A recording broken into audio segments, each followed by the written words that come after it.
முதல்வன் படத்துல என்ன பாம் பிளாஸ்ட்ல வந்து அர்ஜுனே நீங்க தூக்க பார்த்திருக்கீங்க. அதாவது இந்த முதல்வர் சீனில் ஒரு நாள் சிஎம் ஆகி வந்து அவர் பண்ணுவார் இல்லையா, வீட்டில் பாம்பு வைப்பாங்கன்னு சொல்லுவார். கதை இருக்கு இல்லைங்களா. சங்கர் சார் அங்கேருந்து வாட் சொல்லுவார் எனக்கு. நான் டைமிங் நான் செட்டுக்கு பாம்பெல்லாம் வச்சாச்சு, அங்கே இங்கே பிளாஸ்ட் எல்லாம் செக் பண்ணிட்டு நான் ஃபைனல் எப்போவே செக் பண்ணுவேன் சார் விட்டு இல்லை எப்படி எந்தெந்த டேரக்ஷனில் பாம்பு வச்சுருக்காங்கன்னு சொல்லிட்டு. அப்போ நான் வந்து மார்க் கொடுத்துட்டேன் யாருக்கு, அர்ஜுன் சாருக்கு. இந்த மார்க் விட்டு நீங்கள் பின்னாடி போகக்கூடாது, முன்னாடி வந்தால் கேமரா, அப்புறம் வால், எங்கேயும் ஓட முடியாது, ஒரு பெரிய சோறு. உங்கள் வீட்டுக்கு பாம்பு வச்சுருக்காங்க சார். அண்ணா வாட் அப்படின்னு என்னன்னு கேட்டார். இண்டஸ்ட்ரி டிபார்ட்மெண்ட் மெசேஜ் வந்துருக்கு சார், உங்கள் வீட்டுக்கு பாம்பு வச்சுருக்காங்க. வாட் அடிச்ச டொமால் பிளாஸ்ட்டு சார். என் கண்ணுக்கு தெரிஞ்சு இந்த ஃபயர் அப்படியே வந்து அர்ஜுன் சார் கவர் பண்ணி அப்படி போகுது. ஏதோ ஒன்று ஆயிடுச்சு சொல்லி பயந்து ஃபுல் வேறு பவர் கட் ஆன அந்த இம்பேக்டில் பவர் கட் ஆயிடுச்சு அந்த ஏரியா. கரண்ட் இல்லாமல் நான் அப்படியே தடவி தடுமாறி ஒரு மாமரத்தை அந்த திண்டில் உட்காந்துட்டேன். திண்டில் உட்காரும்போது பக்கத்தில் ஒருத்தர் இருக்கார். யாருன்னா சங்கர் சார்.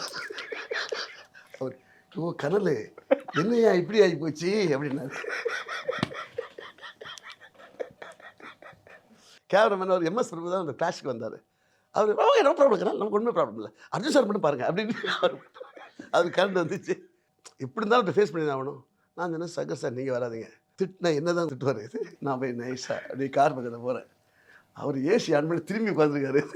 டோரை திறந்து போட்டார். அப்படின்னு அடிக்கலை. கார் என்னடா சேத்தை பூசி காலையில் வச்சு சொல்கிறீங்க, அடுத்த நெருப்பில் கொளுத்த பார்க்குறீங்க. போயிட்டேன். வீட்டுக்கு போனால் யாருமே தப்பாக சொல்ல மாட்டாங்க சொல்லி வீடு போய் நாங்களே பர்மிஷன் கேட்க. எத்தனை மணி? மிட் நைட் 2 மணி. போய் தட்டினோன்னு தந்தார். என்ன பார்த்துட்டு எதுக்கு வந்தானே கேட்டார். சங்கர் சார் வா உள்ளவா அப்படின்னாரு. கண்ணா நீ பார்க்க மாட்டியா கண்ணா, நீ என்ன கண்ணா நீ தானே பொறுப்பானால. அண்ணே எனக்கு வெளிச்ச பிறகு எப்படி ஆச்சுன்னு பார்த்தா, நான் இப்படி வச்சுப்பேன் பாமை. ஓகே, அந்த பாம் வைப்பான்ல அது ஏன் இப்படி இருக்கு, இப்படி வச்சுப்பேன்.